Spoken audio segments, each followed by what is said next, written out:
Pronto. Agora deu. Tá certo. Tá indo, né? Boa noite, pessoal. Sejam todos e todas bem-vindos e bem-vindas. Vamos começar hoje o nosso diálogo.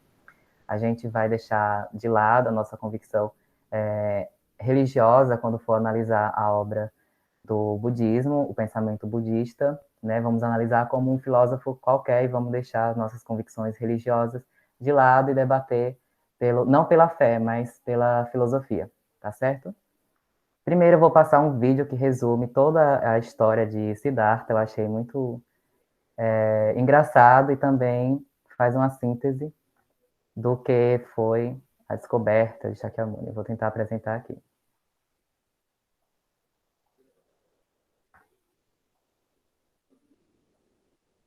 Tá aparecendo para vocês? Ainda não. Aí, agora sim. A tela inteira? Não. Ela inteira não. Agora sim. Pronto, né? Tá. Agora sim. Apareceu, né? Dukkha significa sofrimento ou insatisfação, tá? A gente vai ouvir muito nessa musiquinha.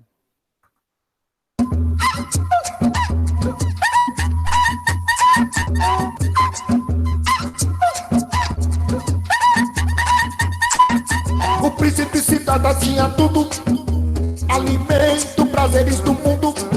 O príncipe Siddhartha com prazeres. Seu pai supria seus quereres. Seu pai supria seus quereres. Proteção, luxúria, mulheres. Siddhartha nunca foi pra luta. Mesmo assim, sentia Dukkha. Siddhartha sente Dukkha. A Dukkha lhe Dukkha. Insatisfação aguda. Ele quase nada muda. Siddhartha sente Dukkha. A Dukkha lhe cutuca. Insatisfação aguda. Ele quase nada muda. Siddhartha foge do castelo. Lá fora avista um velho. Primeira vez na sua frente. Também uma pessoa doente. Siddhartha vê um corpo morto com mau cheiro, decomposto. Tudo isso lhe assusta e aumenta a sua Dukkha. Siddhartha sente Dukkha. A Dukkha lhe cutuca. Insatisfação aguda. Ele goza e nada muda. Siddhartha sente Dukkha. A Dukkha lhe cutuca. Insatisfação aguda. Ele goza e nada muda. Siddhartha decidiu encontrar a solução para a insatisfação neste mundo pueril. Siddhartha quis evitar o prazer, o desejar, a meditar Siddhartha, mas a Dukkha não parava. Siddhartha sente Dukkha. A Dukkha lhe cutuca. Insatisfação aguda. Ele goza e nada muda. Siddhartha sente Dukkha. A Dukkha lhe cutuca. Insatisfação aguda. Ele goza e nada muda. A Dukkha continua. Insatisfação. Mortificação do corpo não é solução. A Dukkha continua. Insatisfação. Mortificação do corpo não é solução.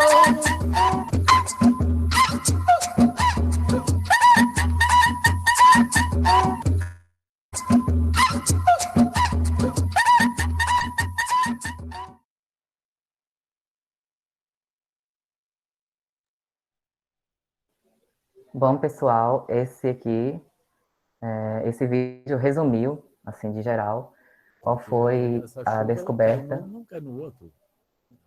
Espera aí que a gente falando aqui. Pronto. Essa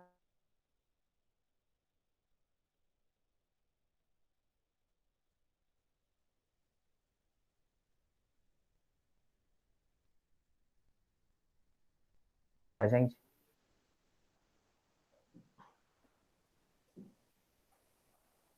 Travou para mim ou só para todo mundo?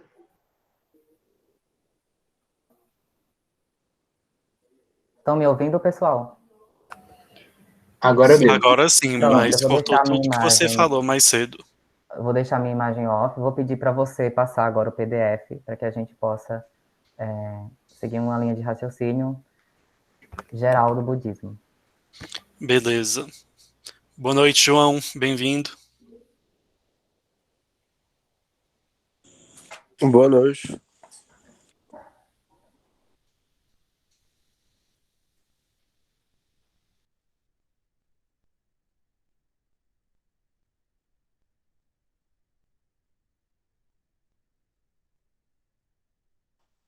Pronto, você pode ir passando isso aí devagar, para quem quiser tirar um print quando for assistir. Pode passar também. Pronto, pessoal, pode deixar na outra. Esse aqui não é um Buda que a gente conhece, não é o Buda histórico, tá? Ele é só uma figura, ele foi um monge muito famoso que ganhou até uma cultura folclórica em torno da sua história. Esse não é o Buda que a gente conhece, tá? Não é o Buda Shakyamuni, nem o Buda histórico, que são a mesma pessoa. Ele é o Buda Rotei. Pode passar. Pronto, pode passar também. Aqui fala da concepção, né, de Shakyamuni, que é o Siddhartha Gautama, tem toda uma linguagem figurativa, né, toda uma alegoria para contar o nascimento de alguém tão sábio assim. Então, o budismo também não foge à regra, pode passar. Também houve uma profecia de que ele seria ou um grande rei ou um grande guerreiro, e esse foi o motivo do pai construir um castelo no qual ele não pudesse ver a realidade da vida, né? E ele viveu assim até os 29 anos de idade. Pode passar. A família, né? O pai e a mãe. Suddhodana é o pai, Mayadevi é a mãe. São soberanos dos Shakyas, que são o clã, né? A comunidade, formação política Shakya. E eles são soberano eles eram soberano desse clã. Pode passar. Também. Mahaprajapati, bom, ela é a tia de Shakyamuni. Ela criou Shakyamuni porque a mãe dele, né, a Mayadevi, morreu com 7 dias depois que ele nasceu, que deu à luz. Ele se casou também, houve um casamento, desse casamento teve um filho. Pode passar. Pode passar também. Aí é o nome da esposa, que é Yashodhara. Tem toda uma vida luxuosa que ele vivia, né? Para suprir seus desejos, para que ele não pudesse olhar para o sofrimento ao seu redor. O pai construiu um mundo da fantasia para que ele pudesse ser um bom rei.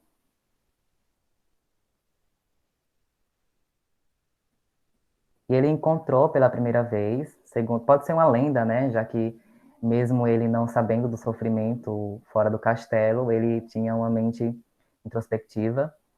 E conta essa tradição de que o objetivo do budismo, o objetivo do Buda, foi encontrar a solução para os 4 sofrimentos da vida, que era o envelhecimento, a doença e a morte, que junto com o nascimento formam os 4 sofrimentos da vida. Esses encontros foram decisivos para que o Buda tomasse o caminho para toda uma procura da sua iluminação. Ele encontrou a solução, tá? Ele não encontrou a solução da forma que a gente quer, né? Escapar do nascimento, do envelhecimento, da doença e a morte. Mas ele encontrou a solução na maneira de como encaramos isso, né? da forma de como lidamos com esses sofrimentos, e não para acabar, terminar esse sofrimento. Essa é a mente do Buda, de que todos os fenômenos são interdependentes e tudo tem a sua mutação, seu começo e seu fim. A vida também. Pode passar. Ele renunciou, né, por causa desses sofrimentos. Ele viu que tinha um filho agora, né? Ele viu que ele poderia envelhecer, que seu filho poderia envelhecer, poderia adoecer, poderia morrer.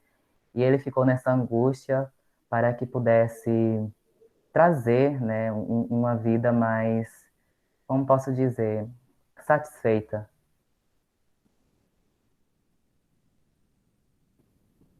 Bom, aqui essa imagem diz que ele era um guerreiro, né? E Cíntia me perguntou por que os budistas raspam a cabeça. E daí vem a tradição de que o cabelo, ele denunciava a sua casta, né? E o Buda diz, olha, já que minha casta é com cabelo grande, né? O cabelo quanto maior, mais a casta era mais alta. Aí ele tirou o cabelo, né? Ele raspou sua cabeça, cortou seu cabelo, para que ninguém pudesse reconhecer ele pela casta. Similar a São Francisco de Assis, da Igreja Católica. Pode passar tudo isso aí.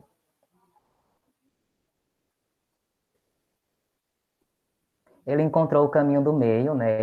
Ele praticou várias práticas de ascetismo e ficou 6 anos sem comer, praticamente. E ele encontrou o caminho do meio, nem quente, nem gelado, nem faminto e nem farto. E esse caminho já foi, se não o todo, foi o caminho andado para que ele despertasse para o Dharma da vida, né?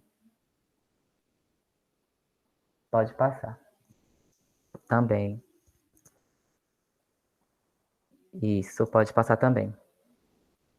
Bom, no seu despertar, ele se deparou com Mara. Mara, alguém pode ler isso aí para mim? Eu posso ler se quiser. Pode ler. O demônio psicológico do budismo. Alegoria com um personagem metafórico que simboliza tudo aquilo que há de negativo dentro de nós mesmos. Representa nossos obstáculos internos, medos, apegos, dúvidas, rancores, inseguranças, ódio e todas as demais qualidades de sentimentos negativos e maus. Também é conhecido como tentação, o deus do desejo, representando nossa atração pelas formas. O Buda foi tentado pelas formosas filhas de Mara, que tentavam impedi-lo de alcançar a iluminação. Mas isso vale também para as formas masculinas, ou seja, os formosos filhos de Mara, atração pela forma. São os nossos obstáculos que tiram nossos pés do chão, dificuldades que criamos no caminho da concretização de um objetivo. Isso aí. Então, Mara, né, o demônio psicológico, ele apareceu, né, mas isso é uma forma de se contar, apareceu para Shakyamuni e tentou ele de várias formas. E para que Shakyamuni pudesse se livrar, ele precisou sentir que estava na Terra, sentir a Terra, né? Sentir que ele era pó e do pó voltará. Não é budista, mas cabe bem aqui essa frase. E foi aí que, quando ele tocou a sua mão no chão, né, sentiu a terra, percebeu que tudo estava interconectado, tudo estava em constante influência, influenciando entre si, aí ele encontrou o caminho da iluminação, despertando para o Dharma da vida.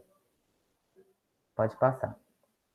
A gente pode encontrar também essas tentações, né, e também outras figuras, como Jesus. Jesus também foi tentado, e outros mais na história. Eu passei para Herbert e para Cíntia ou para Euclides também.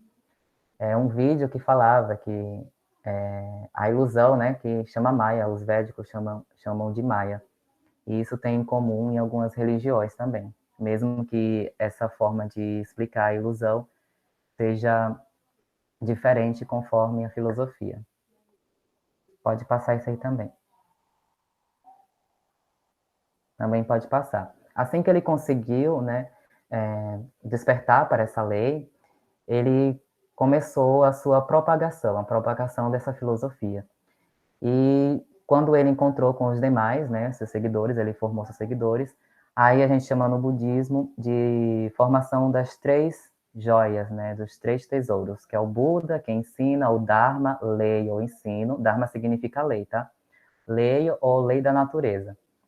É o que rege os fenômenos, é o que rege a natureza. Também é muito usado em outras filosofias, não é algo só do budismo. E a Sangha são os seguidores, é a comunidade de seguidores.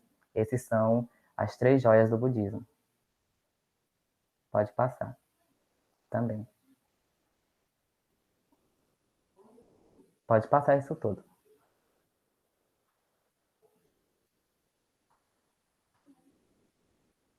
Também. Aí no mapa é só para constar os passos que ele deu lá no Nepal ou na China. A gente chama Shakyamuni, Cíntia, porque Shakya é a tribo, né, de Shakyamuni, onde ele nasceu. E Muni quer dizer, vamos supor, mestre, né, soberano dos Shakyas. Esse é um título do Buda, Shakyamuni, muito usado. O Buda também converteu sua família inteira, ele converteu seus primos, né? Converteu seu filho também, de 7 anos, tornou ele monge, foi a herança do Buda para ele. Converteu também Mahaprajapati, sua tia, a qual formou a ordem, a primeira ordem das mulheres, né? As mulheres monjas budistas, a ordem das mulheres monjas. E também a Shodhara, sua esposa, entrou posteriormente na ordem budista. Como eu falei, a herança do Buda foi realmente o caminho que ele havia percorrido e tornou monge o seu filho aos 7 anos de idade.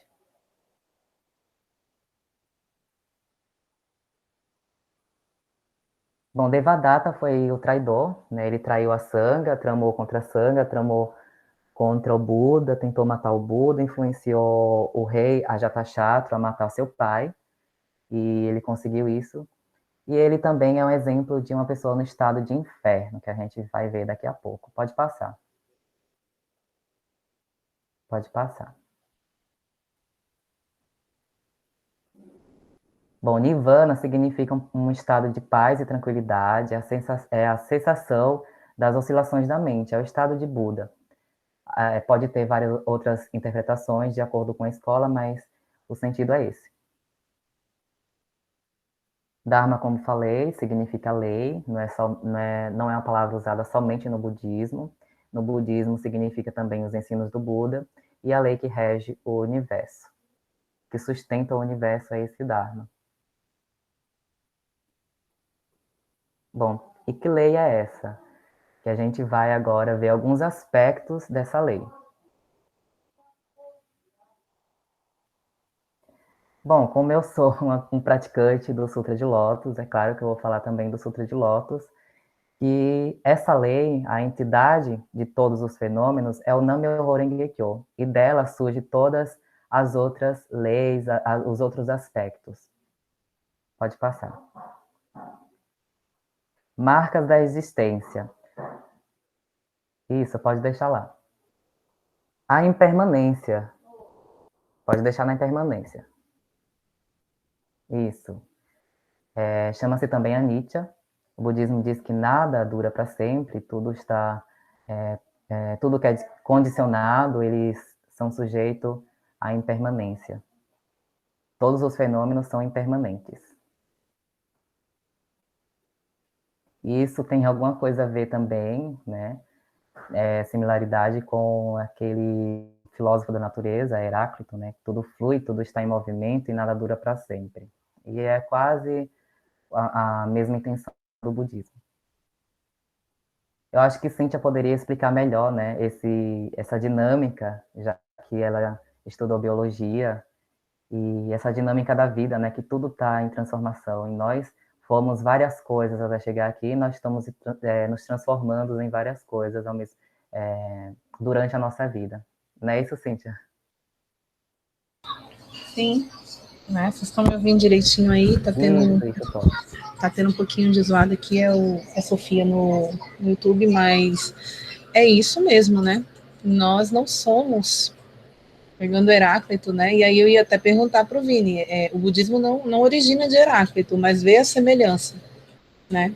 Porque nós não somos essa constituição, não seremos, né? E se a gente parar para pensar, um dia nós fomos tão minúsculos e apenas uma única célula. Já pararam para pensar isso, gente? Já pararam para pensar assim na constituição que nós somos hoje? E eu não estou falando de ser embrião, de ser feto. Já era grande aí, já era bem grande, tá?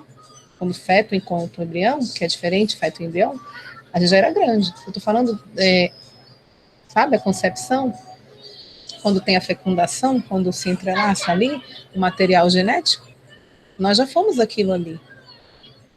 E se a gente parasse para ver, se eu tivesse como mostrar, o Vini colocou ali, e tá legal ali o slide, porque vem lá, tá aparecendo umas bolinhas aqui para mim, depois vai formando, aí vira lá o ser humano. Quando a gente pega isso em biologia, que a gente vai estudar, alguém colocou lá no grupo até semelhante, né, que era um ser humano e o outro, acho que era um outro animalzinho, e disse, olha como são parecidos, a gente estudava muito isso em genética. Tem uma parte em que todos nós somos idênticos lá na formação. Olha que incrível a gente pensar isso. É fantástico, né? E o mais incrível é que quando tudo é igual, tudo também é diferente. E aí isso é a maravilha para mim, porque são os opostos o tempo inteiro. Imagina dois seres totalmente diferentes. Eu não lembro qual era o animal que colocaram lá no grupo, mas era uma espécie totalmente diferente. Era tipo, sei lá, uma tartaruga e a gente, era alguma coisa assim. Imagina, gente, não tem nada a ver. Um ser irracional, outra espécie, outro tipo de ser. Em algum momento, nós já fomos parecidos, idênticos. E nós, quando estudamos biologia, nós vemos que existe, sim, um momento em que nós estamos ali, ó, idênticos. Então, deve existir, com certeza, um princípio formador de tudo. Mas eu acho que é aí. A minha contribuição é essa. Tudo muda, mas nós começamos do mesmo princípio, todos, e todo ser. Isso fica muito claro na biologia, quando a gente estuda, quando a gente aprofunda, que a gente pega uns slides. Perfeito. O budismo vai dizer que a vida é uma só, né? É única a vida. As manifestações da vida que são diversas. Então, tem muito princípio aí na sua fala. Pode passar, Euclides. Também outras transformações, pode deixar lá. Outras transformações que a gente percebe, né, no microcosmo, que são a vida individual, e o macrocosmo, que é o universo inteiro. E nós somos a própria vida do universo, né? Nós somos o universo. É esse princípio, que nós somos um com o universo. Pode passar. Bom, a segunda marca da existência é o princípio de não substancialidade, Shunyata.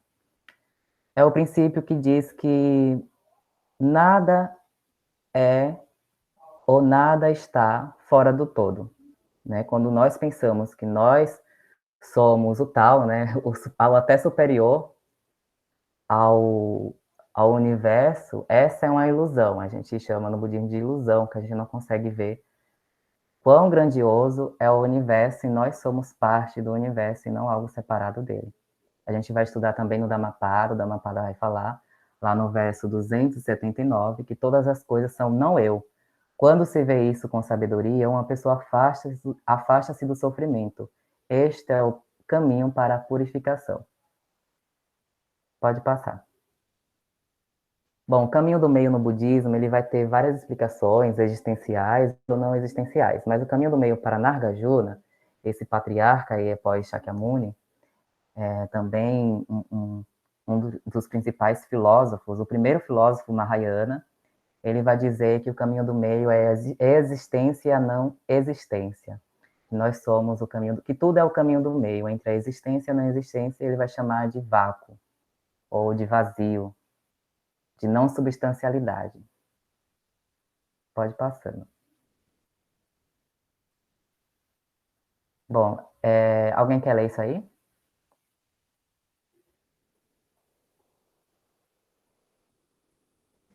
Eu posso ler de novo, se ninguém quiser ler. Pode sim. Este é o princípio budista de não eu, anatta. Não há um eu no sentido de um ser permanente, autônomo, em uma existência individual. Não somos uma entidade autônoma e completa. O que pensamos ser de acordo com nossa personalidade e identidade é uma experiência efêmera, transitória. Pronto. Isso reforça tudo o que eu venho falando até agora sobre interdependência, não substancialidade.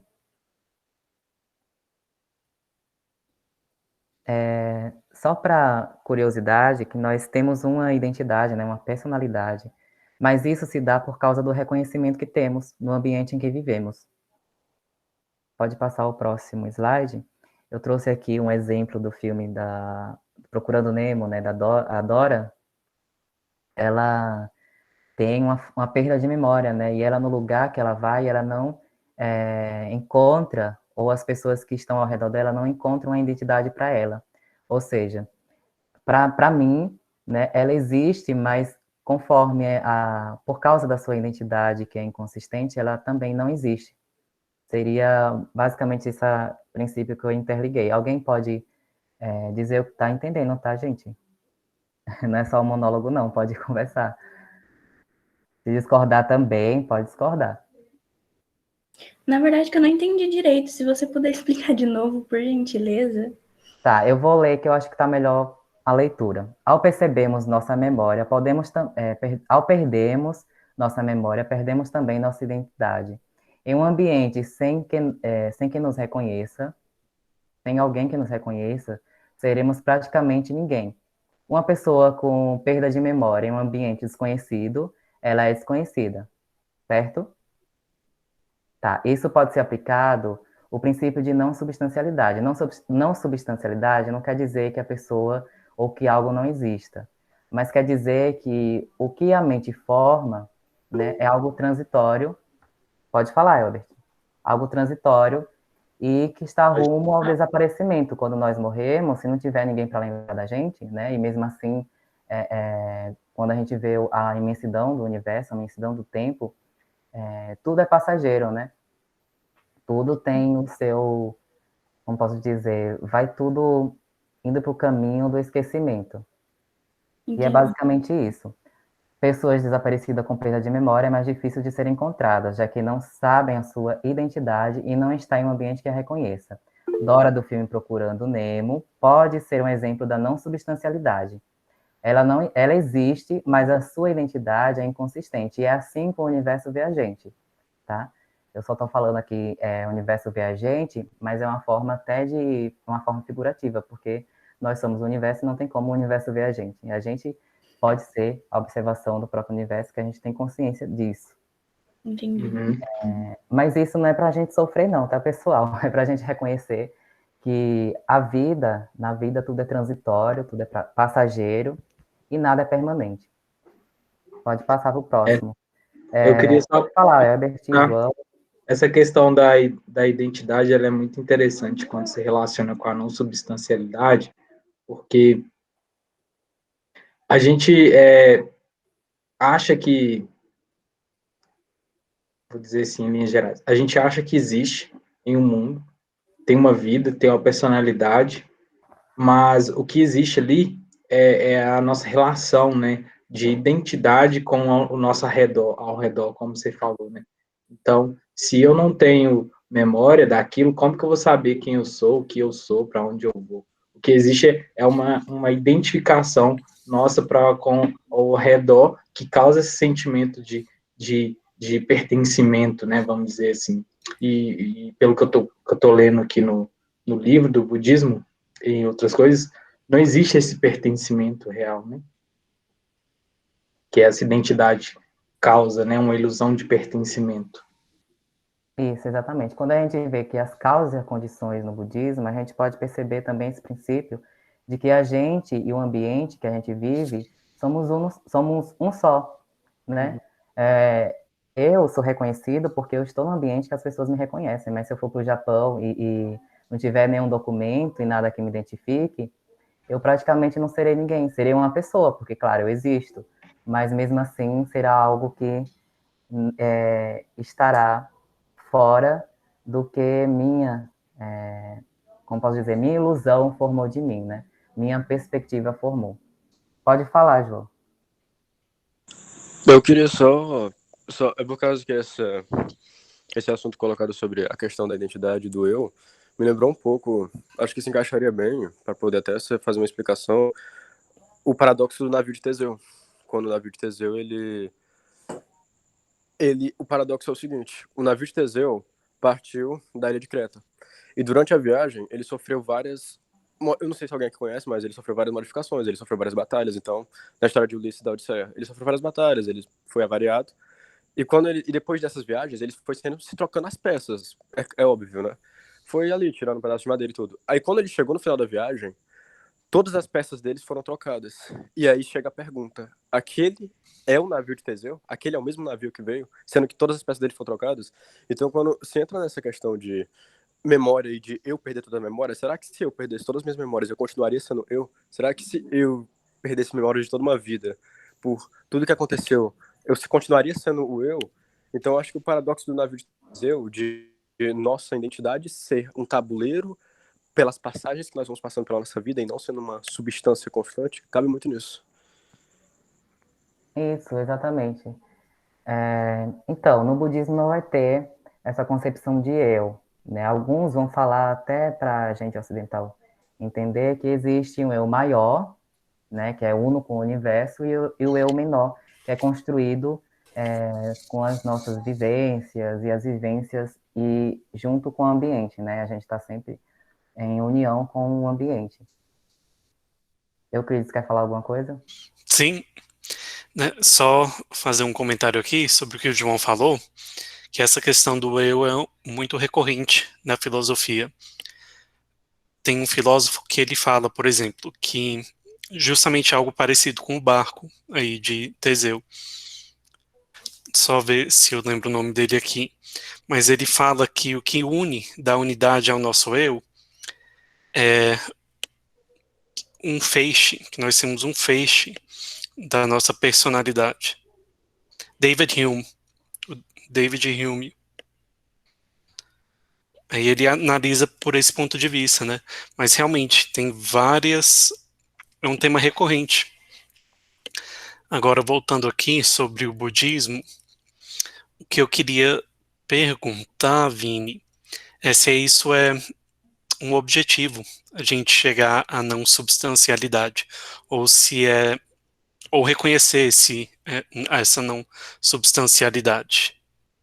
Não, não é o objetivo, pelo que eu conheço, de que a gente deve viver a não substancialidade. A gente deve reconhecer para não sofrer. Nosso objetivo na Terra, né, o nosso objetivo, tendo consciência no universo, é ser feliz e fazer outras pessoas serem felizes. Mas para isso a gente tem que reconhecer que não somos, que a nossa personalidade não diz quem somos, entendeu? Que a nossa identidade, que o nosso eu pessoal não diz a nossa grandiosidade junto com o universo. É basicamente isso, quando o budismo quer enfatizar a não substancialidade. Beleza. Pronto, você pode ir passando. Interdependência, né? No budismo também tem esse princípio de que tudo está interdependente. Dependendo, né, das causas e condições, tudo está interligado, interconectado. E na biologia, Cíntia tem mais propriedade para falar, que tudo está, ela pode dizer, né, como esse princípio de interdependência pode estar relacionado, como a gente é um átomo de uma célula, vai formando todo um órgão. Eu acredito que é nesse caminho aí da biologia. Sim, Vini, é bem esse princípio que você falou. Está tudo conectado e eu acho que eu fiz ainda um comentário, nós fazemos parte de um todo, né? Viemos de uma única raiz e fazemos parte de um todo. E é como você colocou, primeiro vem o átomo, forma tudo, aí vai formar lá a célulazinha. Eu acho que eu joguei até no grupo, ou foi pro Euclides que eu mandei, ou foi pro Vini, eu não lembro, que eu mandei uma pergunta que eu estava me debruçando sobre o estudo do vírus, né? Porque o vírus, ele existe. Tanto é que ele consegue destruir um corpo pluricelular, sendo ele acelular. Então, ele não é constituído de célula, ele é somente proteína, né, de RNA ou DNA, dependendo do que seja, encapsulado, mas que se replica muito rapidamente dentro de um corpo celular, dentro do hospedeiro. Imagina a capacidade que ele tem para destruir. A gente vai falar aí de inúmeros vírus. Então, a partir disso, a gente toma consciência de que tudo vem de um único princípio e pode se formar em vários. E aí vai se determinando. Não sei se é bem isso aí, Vini, que você estava falando. Sim, sim. Esse princípio, né, tudo que você fala aí que vem de um princípio, a gente pode fazer conexão com os pré-socráticos ou filósofos da natureza com o arqué, né, aquele princípio primordial.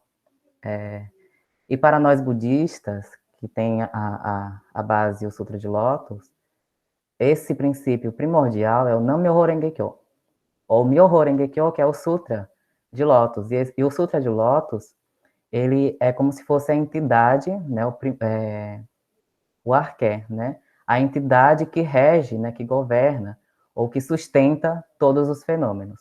E seria esse o princípio no budismo Mahayana do Sutra de Lótus. Pode ir passando aí. Pode passar. É só para a gente ver que tudo que funciona dentro do nosso corpo ou dentro do nosso ecossistema também pode haver uma similaridade no macrocosmo, né? No universo. No estudo do budismo, eu tenho um livro aqui que fala que o nosso cabelo pode ser uma floresta, o nosso sangue pode ser o sol, e a água do nosso... o nosso calor pode ser o sol, né? A água do nosso corpo, a água que existe no universo, que dá início à vida, ou que possibilita a vida. E é basicamente nessa via que a gente acredita que nós somos a miniatura do universo. O universo é um corpo inteiro e nós somos uma miniatura desse universo. Pode passar. Pode passar. Também é uma filosofia que dá para Heráclito. Gente, no budismo, corpo e mente é uma entidade só, tá? Pode ser percebido como dois, mas é uma única coisa. Não há essa separação de corpo e mente. Um influencia o outro. Um está sempre influenciando o outro. Pode passar. Tá, e o que nos individualiza, né? A gente vai chamar de 5 agregados, que tudo vem da mente, não é não é na mente, é da mente, a partir da mente, né? E essa individualização vem de lá, da nossa mente. Pode ir passando. Vou falar agora de um pouco da psicologia budista, que eu já venho comentando lá no grupo, da teoria dos 10 estados ou 10 mundos. Pode falar, Elbert.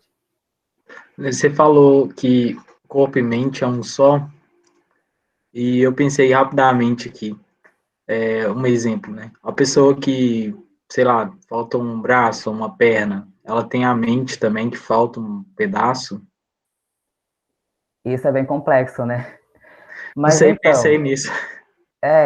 agora deu um nó na mente. Mas Mas podemos anotar e falar na próxima também. eu acredito que, de certa forma, sim, nós podemos sentir falta, né? Uma pessoa que eu vi em Grey's Anatomy, tem uma mulher lá que perde a perna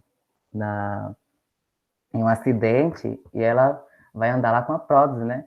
E ela esquece de que perdeu a perna, né? E ela cai. E a mesma coisa é quando uma pessoa, na realidade, perde um membro, para o cérebro, né? Se acostumar, demora um tempo. Então, eu acredito que sim, que o cérebro sente falta. Um Eu outro acredito. paralelo aqui que eu pensei enquanto você explicava, se a pessoa perde uma inclinação para um sentimento negativo, né, aquilo de certa forma também vai refletir no corpo dela. Oi? Se a pessoa perde algo na mente, então talvez ela vai perder aquilo no corpo. Se ela exercita o exercício de, sei lá, parar de fumar, ela Sim. perde a vontade de fumar no físico, né? E primeiro no mental, depois no físico. Interessante. Eu acho que é em unidade, em unicidade, tá? O Uhum. corpo influencia a mente em unidade em unicidade. Tanto o corpo quanto a mente estão lá unidos. Nenhum fenômeno, É vamos dizer, tem separado. vida própria.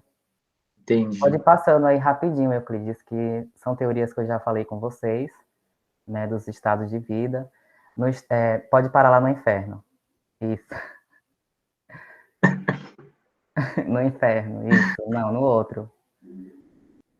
Você passou 3. Pronto, no budismo, inferno é um estado mental, é uma condição de sofrimento que a pessoa não vê solução. Isso, Dani. Dani falou aqui que a somatização é isso, o corpo sofre o que a mente cria. Bom, como eu já falei, o inferno é uma condição da mente, né? É uma condição de sofrimento que a pessoa não consegue ser feliz e prejudica tanto a si quanto os demais.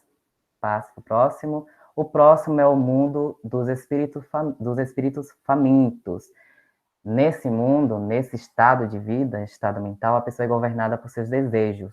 Ela não consegue saciar seus desejos, e mesmo que isso custe a vida dela e das pessoas que ela ama. O próximo estado é o mundo dos animais, é o estado de animalidade. Né? A gente pode pensar, nossa, o budismo está dizendo que animal é inferior. Não. É o estado do não uso da racionalidade humana, quando a gente não é racional, a gente é insensato, a gente não age com o estado de humanidade. Né? A gente é escravo dos nossos desejos e o instinto de sobrevivência é maior. Né? E a gente não consegue usar o intelecto nisso aí. E esses 3 estados formam os 3 maus caminhos, né? Inferno, fome e animalidade.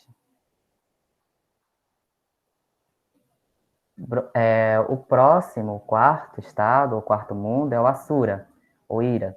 Asura é uma figura mitológica da Índia, né? O budismo, a gente pode perceber que tem vários aspectos mitológicos, e tudo vem da Índia, vem do hinduísmo.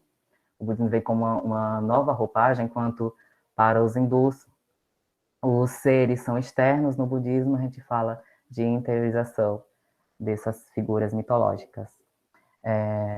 Bom, nesse estado de ira, a pessoa é perversa, ela age com perversidade, é dominada pelo egoísmo, despreza os outros e valoriza a si mesma. A gente pode perceber isso no nosso local de trabalho, no nosso local de estudo, no nosso dia a dia, em nós mesmos, né? Que o objetivo é esse, perceber em nós. E mudar isso, né, gente? Próximo é o estado de alegria. Não, o estado de tranquilidade, que é o estado dos seres humanos, o estado da humanidade, de humanidade. O budismo define o ser humano como uma criatura no estado de tranquilidade, humanidade. Nesse estado, né, não podemos esquecer que esses estados estão dentro de nós e agem, né, simultaneamente. A gente tem que ficar treinando a nossa mente para perceber quando a gente age no estado inferior da vida. Bom, nesse estado a gente usa a inteligência, o caráter, racionalidade. É ser humano mesmo. Mas mesmo assim é um estado inferior, tá, gente? O próximo estado é o estado de alegria, finalmente.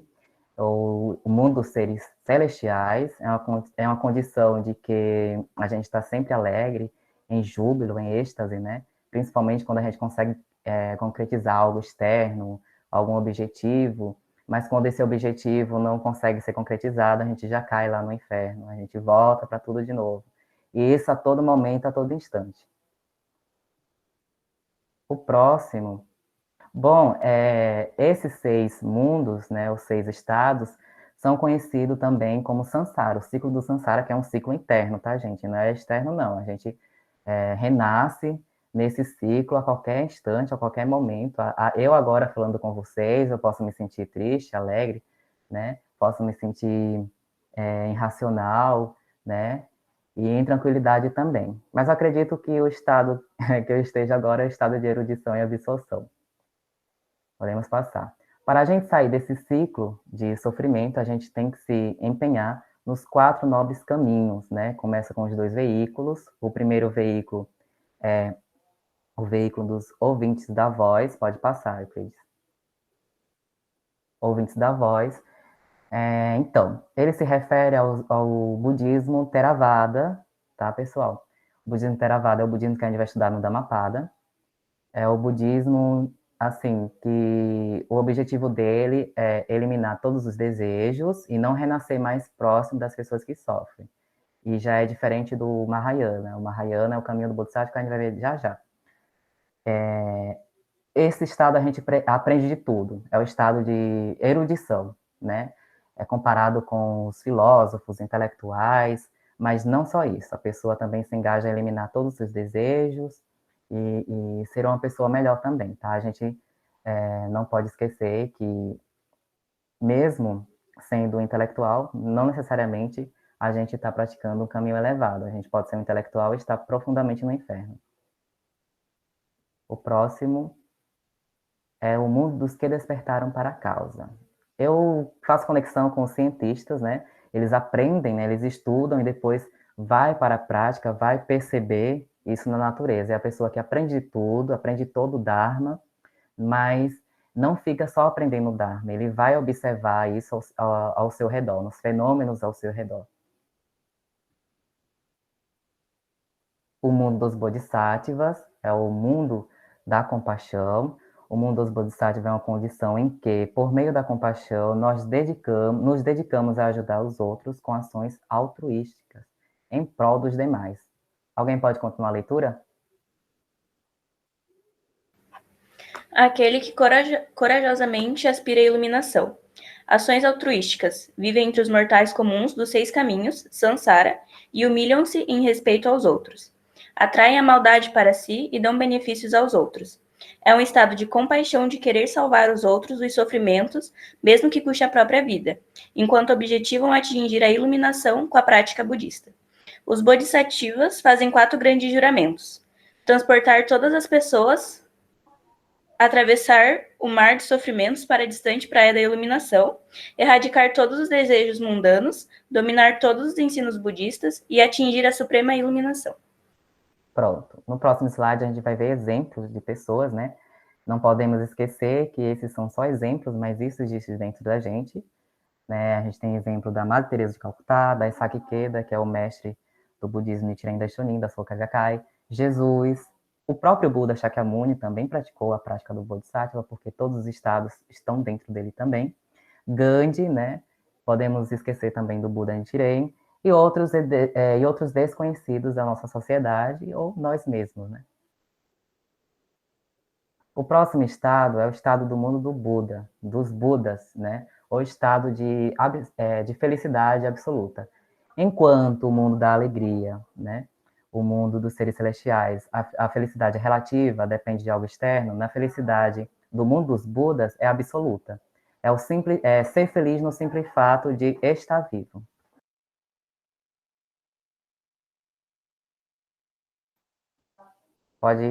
Pronto.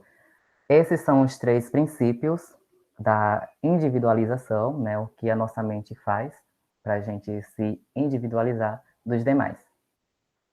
Podemos passar.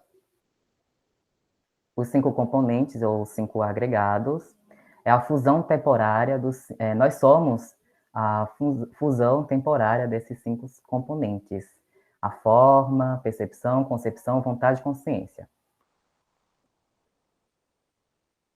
A forma é o corpo, né? A forma física, tudo que for forma, como está aqui na imagem, né? Essas são formas. O próximo agregado é a percepção, é a função de perceber claramente as informações externas e gravá-la na mente. Percebe as coisas que acontecem ao redor, como, por exemplo, ouve uma música e registra na mente. Eu lendo esse princípio, eu vi que a percepção também está relacionada com uma garrafa de leite que está no fogo e derrama. A gente ouve o som, né? A percepção, né, para quem nunca viu um leite derramando, não vai ser a mesma para quem já ouviu. Quem já ouviu e já sabe que é um leite derramando, essa percepção, né, conforme os 5 sentidos, vai correr para desligar o fogo, não é isso?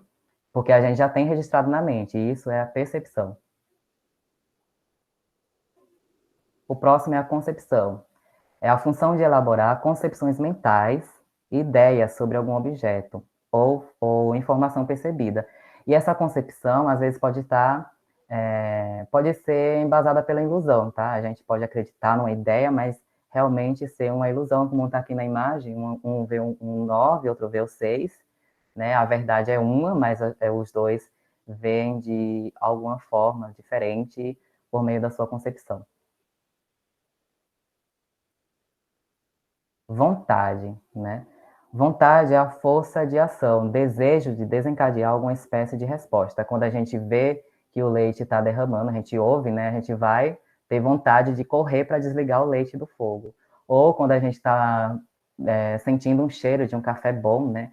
Saindo do fogo, a gente vai ter o desejo de tomar café, para quem gosta de café. Eu, às vezes. Próximo. A consciência. E o que move tudo isso é a consciência, é o conjunto global do consciente de uma só pessoa, ou de uma pessoa. Ou seja, a entidade que substancia e ativa as demais funções. E o consciente seria, como posso dizer, uma coisa muito estudada no budismo, né? Algumas correntes budistas focam muito nisso, principalmente quando se estuda os 10 estados e a ilusão que a mente cria do real. O ambiente social, o que nos individualiza, como eu disse, né, que se eu for para o Japão sem nenhuma identidade, eu vou ser lá o quê? Vou ser, sei lá, um gaijin só, né, um estrangeiro. E se eu perder a minha identidade em um ambiente, eu não vou ter, como posso dizer, nenhuma individualização. Não sei se vocês me entendem. Vocês conseguem entender? Até agora, tudo bem? Tá. Sim. A gente é individualizado por causa dos nossos agregados, que está na nossa consciência, também os agregados dos demais, né, que é o nosso ambiente, a corrente de pessoas, e também o ambiente natural, que é onde sobrevivemos. É o próximo. O próximo. Que aqui também está a interconexão hoje social, né? A gente está aí no mundo globalizado, tem um problema com R, e é isso, a gente pode perceber muito a prática do budismo, o ensinamento do budismo na contemporaneidade. E o ambiente natural é onde, como eu falei, onde sobrevivemos, é onde tem as condições que nos possibilita a viver como seres vivos, unos com a natureza. As 9 consciências. No budismo vai ter 9 consciências. As 5 primeiras correspondem aos 5 sentidos: humano, olfato, tato, audição, visão, paladar. A sexta é onde formamos, pode passar, é onde formamos nosso julgamento a partir da integração dos 5 sentidos. Quando a gente, eu vou retomar lá a analogia do leite derramando, né? A gente vai ouvir, né? Vai estimular os 5 sentidos e dessa estimulação a gente vai despertar a sexta consciência, que é a capacidade de julgar, de julgamento. E a gente pode julgar mal também, tá, gente? Eu acho que a gente está julgando tão, a humanidade julga as coisas tão mal que por isso está como está. A sétima consciência representa o poder do pensamento. Também tem ligação com a sexta consciência, né?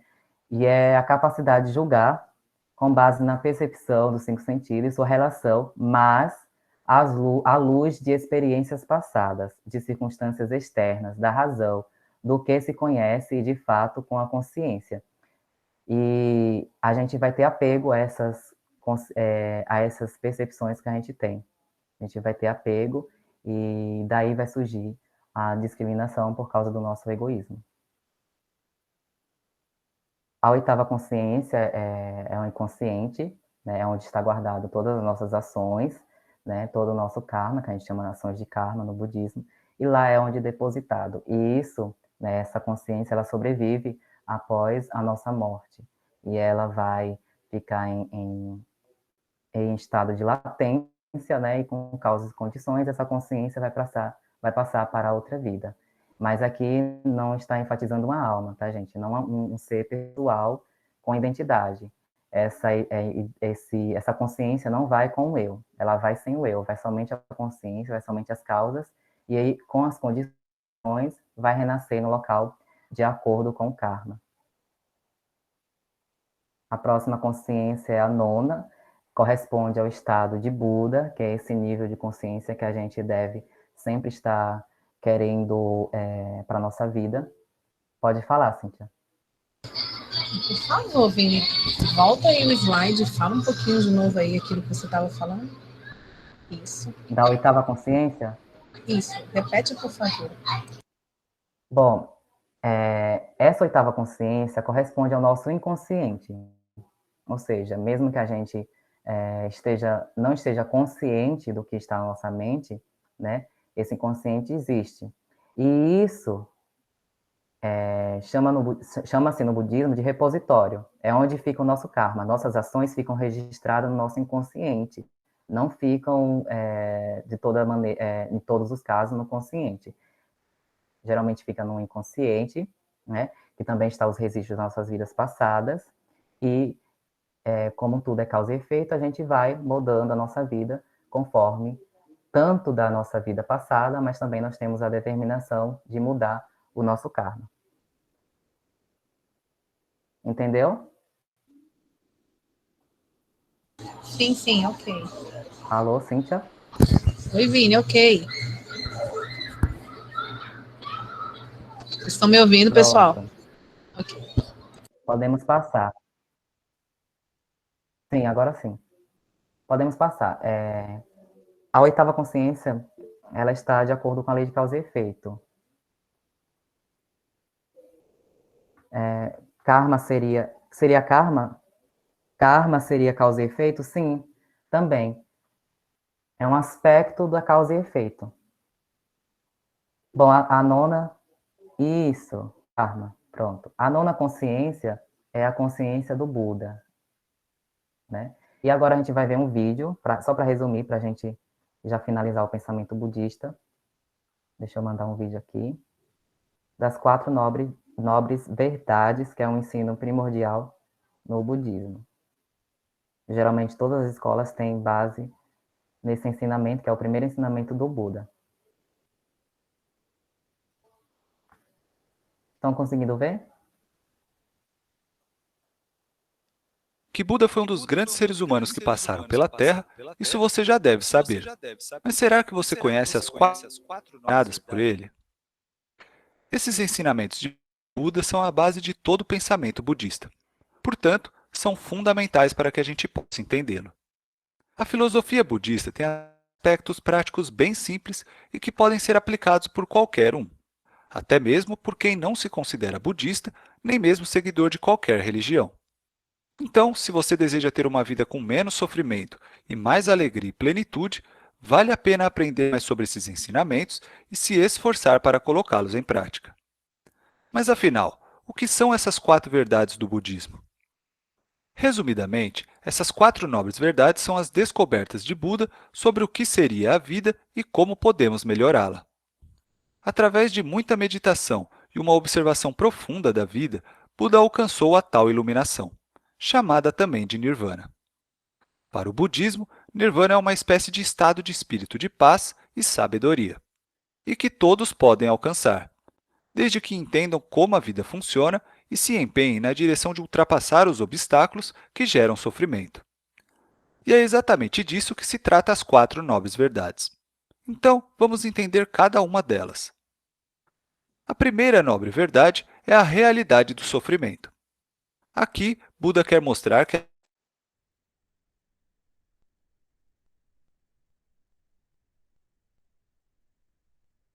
ao longo da vida, seja por questões internas, como ansiedade, depressão, ciúmes, ganância... Pessoal, tá aparecendo para vocês ainda? Não. Eu acho que alguém começou a apresentar e tirou.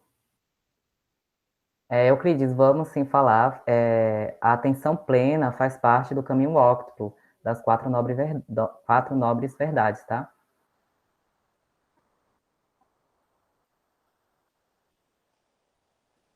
Ou dor nas costas, por exemplo, ou externas, como a perda do emprego, a morte de um ente querido, um acidente, guerras, catástrofes e por aí vai. E, segundo Buda, eles sempre existirão. Sofremos quando nascemos, quando ficamos doentes, quando perdemos um amor, quando envelhecemos. Essa é a condição humana. Ou seja, nesta vida, o sofrimento é inevitável. Essa seria a realidade da vida segundo a primeira nobre verdade. Mas calma, Buda não passou esse ensinamento para nos deixar sem esperança, mas sim por acreditar que precisamos estar cientes dessa verdade para que possamos agir sobre ela. Bom, agora que já sabemos que a vida é carregada de sofrimento e insatisfação, vamos entender o porquê. A segunda nobre verdade nos diz que todo sofrimento tem uma causa. Para a filosofia budista, a causa do nosso sofrimento está no apego que temos pelas coisas.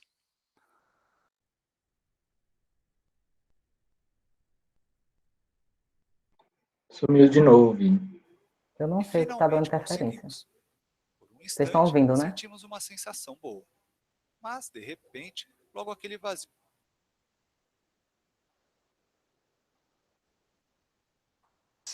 E não tem fim.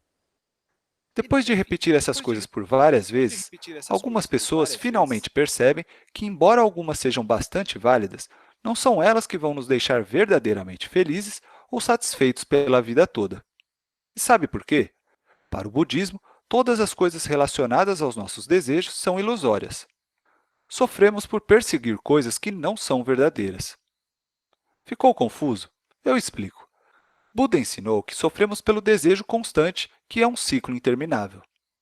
Primeiro vem a insatisfação, o que gera um desejo. Então, lutamos pela realização do desejo. E, com o empenho, conseguimos uma satisfação momentânea. Mas logo passa, e volta a insatisfação novamente. E tudo se repete. Percebe como são os desejos que nos fazem sempre voltar à insatisfação? E não é só o desejo pelas coisas. Até mesmo o desejo por certos estados mentais ou emocionais também nos faz mal. É isso mesmo. Desejar estar feliz o tempo todo também nos traz sofrimento. Certo, mas como parar todo esse sofrimento? Será que é possível? Buda nos diz que tem saída. A terceira nobre verdade nos fala sobre como acabar com o sofrimento. Para o budismo, encontraremos a paz ou o estado de nirvana ao nos libertarmos de todos os desejos, pois ao desejarmos coisas transitórias, estamos perseguindo ilusões e repetindo sempre um ciclo de sofrimento que não tem fim. Agora você deve estar se perguntando, mas então não posso desejar nada? Bom, para o budismo, desejar não desejar já é um apego. Então, talvez para nós que ainda não somos iluminados como Buda, o melhor seja viver com mais leveza, procurando ao menos refinar aquilo que desejamos. Que tal trocar aquele desejo de ter um carro de luxo, a roupa da moda, o corpo perfeito, pelo desejo de criar um projeto social, plantar árvores, criar uma horta comunitária ou de desenvolver mais compaixão e empatia? Com certeza, sua vida já vai melhorar muito. Só cuidado para também não ficar obcecado com esses desejos, mesmo eles sendo positivos. A quarta nobre verdade do budismo diz que existe um caminho prático para a cessação do sofrimento. Esse caminho é chamado de nobre caminho óctuplo, ou caminho de 8 aspectos. Ele é conhecido também como caminho do meio, por buscar equilíbrio e evitar os extremos. Através desses 8 ensinamentos de Buda, podemos alcançar uma vida mais plena, o tal Nirvana, ou, pelo menos, se aproximar cada vez mais da iluminação.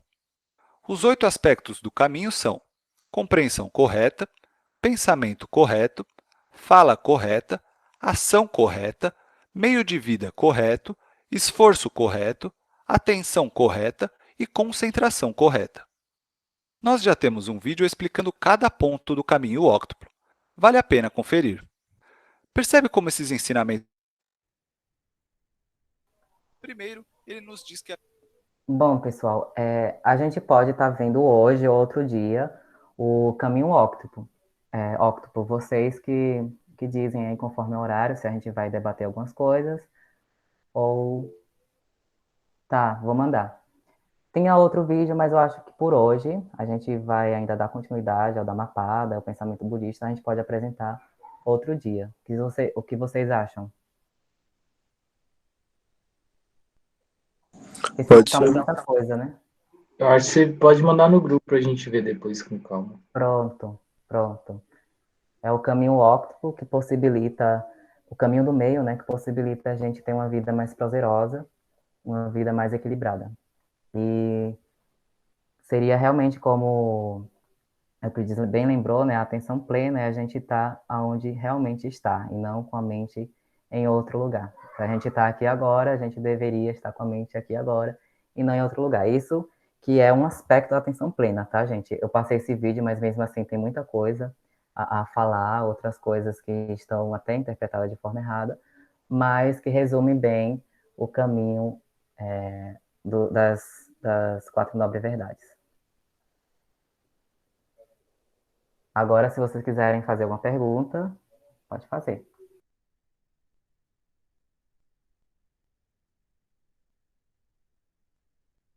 Deixa eu falar, então, sobre o que eu comentei ali no momento da iluminação de Buda, né?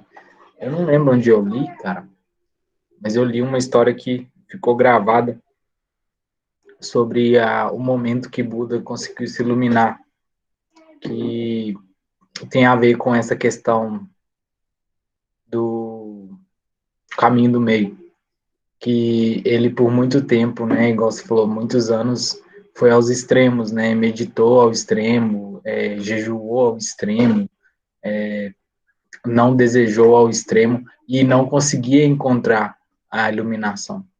E ele foi também, e aí em certo momento ele viu que ficar sem comer totalmente, sem beber água totalmente, não era também um caminho. E aí ele debaixo lá, né, da árvore, eu esqueci o nome, e ele adormeceu, e nesse instante de adormecimento, é tipo um adormecimento, foi quando ele iluminou. Ele estava muito fraco, mas também já tinha entendido que aquele não era o caminho. Ou seja, ele foi aos dois extremos e não conseguiu a solução, e sem querer, dizendo assim, né?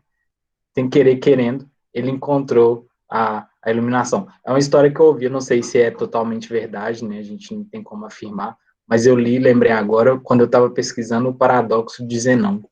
Tem um pouco de estoicismo que a gente estava falando mais cedo, né? Que Zenão fala que o caminho para se chegar a um objetivo, ele é infinito. Algo assim. Então, pesquisando o paradoxo de Zenão, eu encontrei essa história e é muito bonito e faz muito sentido, né? Com relação ao caminho do meio. Até Buda estava sujeito às leis, né? Até Deus está sujeito às suas próprias leis. É interessante isso. Queria compartilhar com vocês. Isso, perfeito. É por essa via mesmo que ele encontrou o caminho do meio. Algumas tradições vai falar isso com lendas, né? Mas foi realmente quando ele percebeu que sua vida estava muito no extremo, próximo da fome, próximo da morte, né? Por causa da fome, que ele descobriu esse caminho. A Virginia perguntou se isso tem a ver com epicurismo. Bom, eu já estudei algumas fontes que dizem que o pensamento. Ai, fugiu da mente agora o nome desse período. Helenismo, né? Sim, que teve muita influência do budismo, principalmente o budismo Theravada, que é até um pouco de extremo, assim, um pouco pessimista em comparação ao budismo Mahayana. Em relação à vida, né? O budismo Theravada vai dizer que a vida é sofrimento e tudo mais, mas o Mahayana vai dizer não, que a vida pode ser prazerosa. E é realmente isso que eu acho que tem, sim, influência com o epicurismo e com outras escolas, com outras filosofias desse período aí que houve uma relação, um intercâmbio entre a cultura grega e a cultura oriental.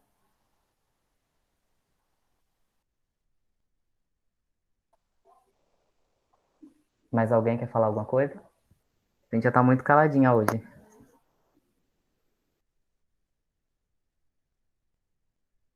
Eu sei, pessoal, quer muita informação, mas a gente, conforme vai... Eu fiz uma rápida pesquisa aqui e tem muita relação, assim, com o pensamento do epicurismo, né? Sim. Está falando aqui. Tô de ouvinte, Vini. O epicurismo afirma que para atingir um estado de plena liberdade, tranquilidade, libertação do medo, o indivíduo deve manter-se em busca de prazeres moderados, ou seja, o caminho do meio. Isso, exatamente. Eu acredito muito nessa interconexão, né? Essa interdependência tanto do Oriente como do Ocidente e suas influências nos pensamentos. Bom, pessoal, se a gente não tiver dúvida por hoje, a gente pode fazer anotação, a gente pode rever esse vídeo. Eu vou estar passando material lá no grupo e vocês podem estar fazendo perguntas durante os nossos diálogos da leitura do Dhammapada, que a gente vai iniciar agora, e segunda-feira a gente já vai fazer os capítulos, os primeiros capítulos do Dhammapada, e isso é com Euclides, nossa, quase que não sai. Não é isso, Euclides? Eu tô sem mudo. Vini, tu pode mandar, por favor, de novo a versão do livro que a gente vai ler? Posso sim. Por favor, obrigada. Muito bom, por sinal, meu Euclides. É bom para escanear. Ficou muito bom. Valeu. Já tá lá pra gente. Pessoal, então a gente pode encerrar por hoje. Extrapolamos um pouquinho do horário, mas se alguém quiser conversar ainda, a gente pode ouvir. Esses encontros são tão bons, né? E eu tenho que me frear, porque eu sou o tipo de pessoa que vai falando. E não... Temos tempo pra gente falar sobre esses Mas eu já falei muito, vou deixar os colegas falarem também. Né? Eu quero falar, vou falar aqui. Então, eu não sou budista, né? Eu sou cristão. Só que tem muitas coisas que eu acho que a gente pode aprender, né?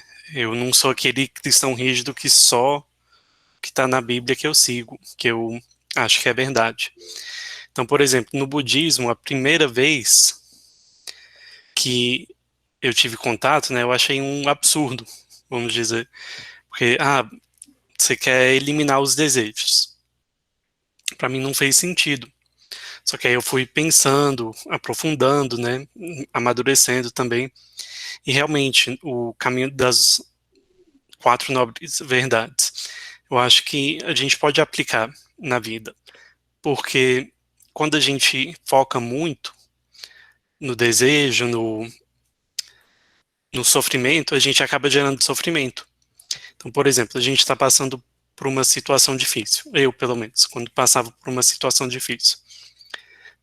Se a gente foca muito nisso, acaba virando uma bola de neve. A gente fica mais preocupado, mais estressado. E assim, às vezes quando eu lembro, penso nas 4 nobres verdades, eu acabo deixando de lado. Porque a gente não pode fazer nada a respeito. Então eu acho bacana, né, a gente incorporar os ensinamentos, aprender com outras culturas também. E é isso. Isso, exatamente. A questão do desejo, perdão, Cíntia, eu vou falar rapidinho. A questão do desejo, a gente tem que ver que existe 2 vertentes do budismo, 3, né? Um é o tibetano, que é um budismo já particular. Que um é conservadora e outro é progressista. Eu acho que Dani poderia até explicar um pouco. Dani, poderia explicar a diferença entre o Hinayana e o Mahayana?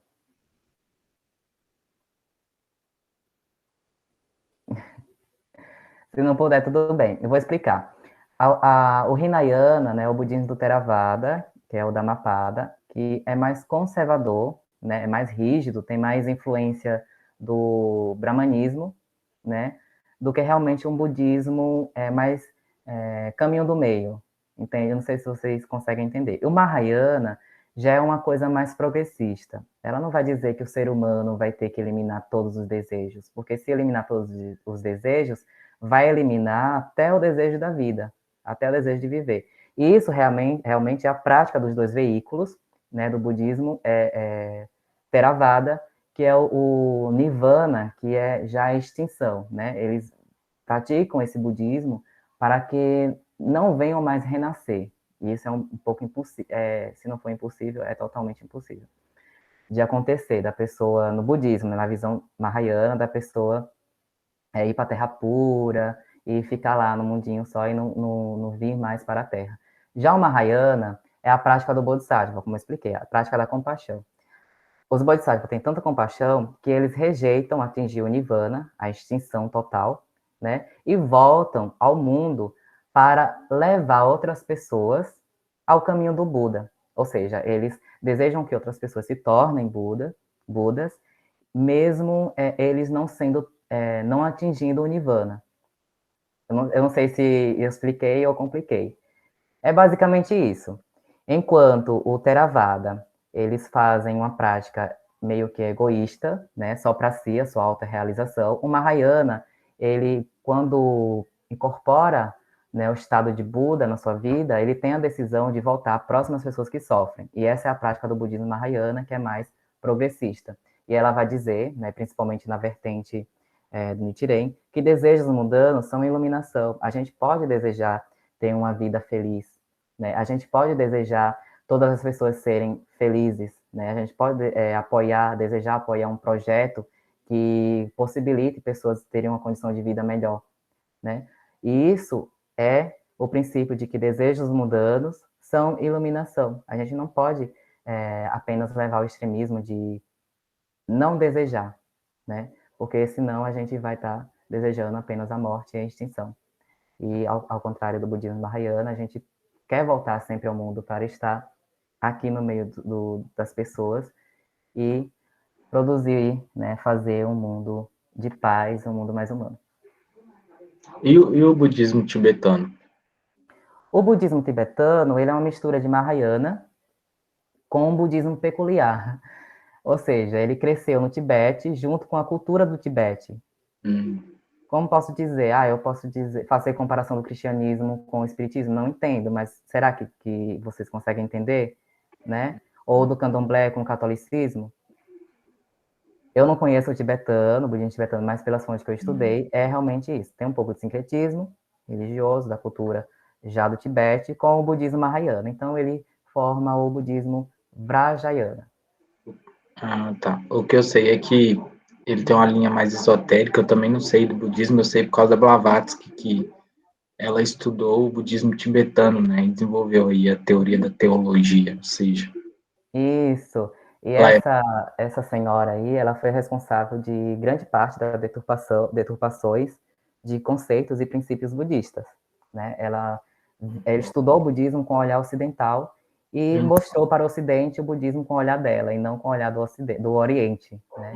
É o princípio de reencarnação, não existe no budismo dessa forma, né? A gente tem esse conceito de que a pessoa passa de vida a vida, sim, mas não do conceito de reencarnação, mas conceito de renascimento, transmigração, né?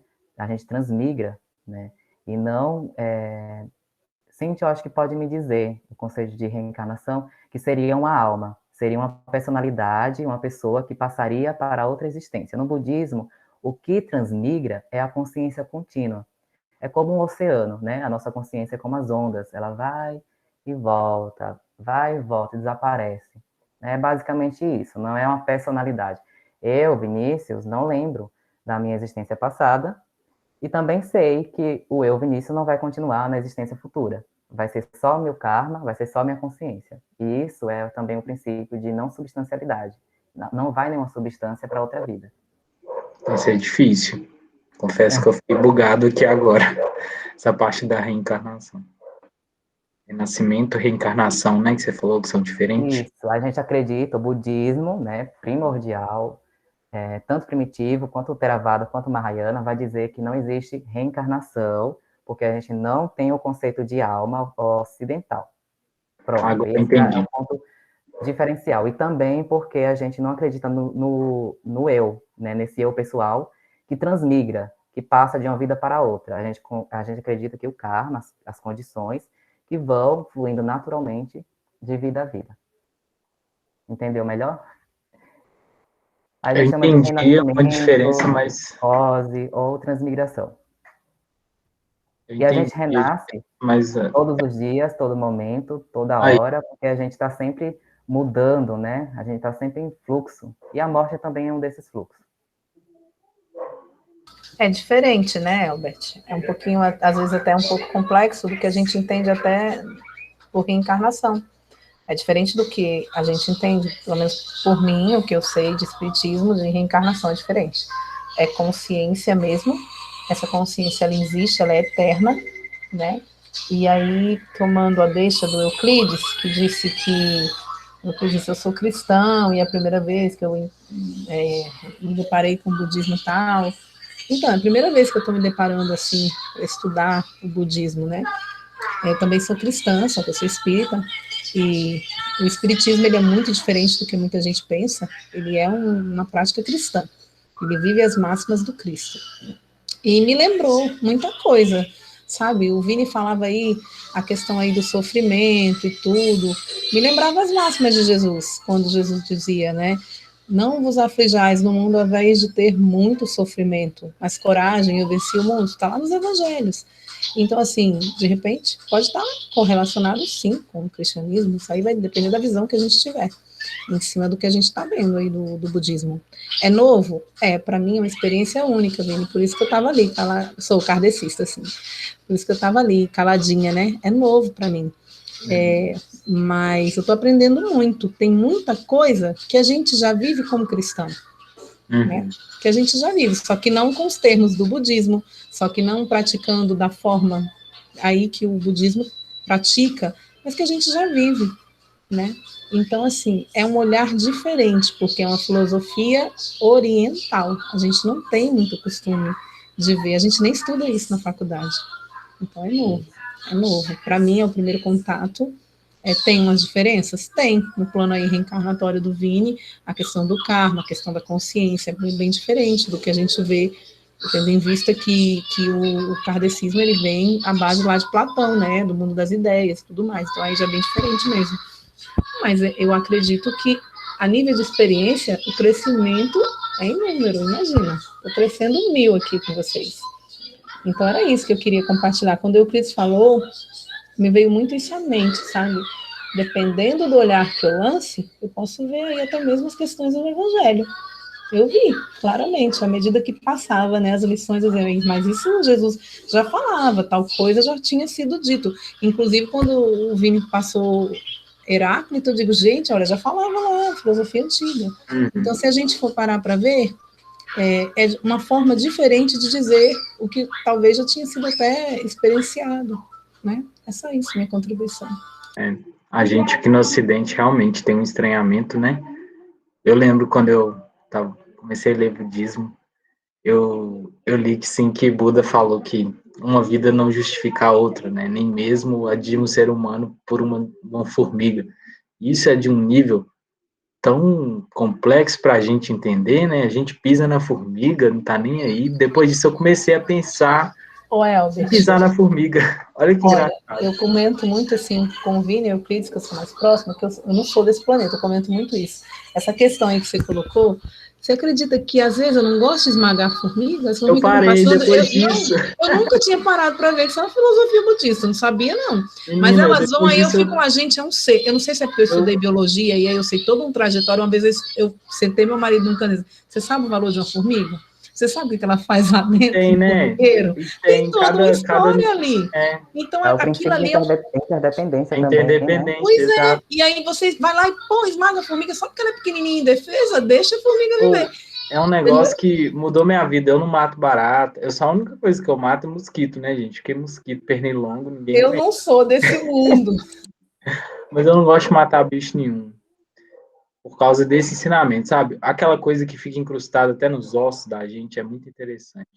E aí eu vi que tinha um negócio ali diferente, né? Porque ao mesmo tempo que a gente está aqui no Ocidente rodeado de pessoas religiosas diversas, né? No Brasil a gente tem aí uma diversidade de religião imensa.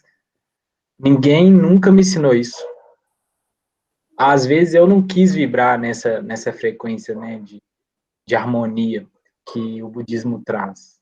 E eu até falei com o Vini, agradeço muito ele ter trazido o budismo de novo para minha vida, porque eu gostava muito, parei, e agora estou voltando, assim, tá sensacional estar aqui com vocês, aprendendo, muito bom. Obrigado. E, assim, o meu intuito, né, a minha intenção não é passar uma religião, mas sim a filosofia, como a gente é filósofo, né, estuda vários filósofos. Tem isso. Podemos encaixar essa filosofia muito bem na nossa vida, como a gente encaixa de Platão, como a gente encaixa a ética de Aristóteles, né? E a religião, para quem é de religião, pratica a religião, como eu. Porque eu tenho que lembrar isso toda vez, né? Eu não separo religião de ciência, eu não consigo separar. É um trem que é difícil. Mas a fé e a razão podem andar junto, viu? Eu também acho. Podem caminhar de mãos dadas. Tá bem, gente? Vocês vão deixando, eu vou falando. Eu vou pôr no mudo. Beleza. Mais alguém quer falar alguma coisa? Vini, vamos terminar a gravação aqui, então? Eu queria só continuar falando uma outra coisa depois que terminar a gravação, rapidinho.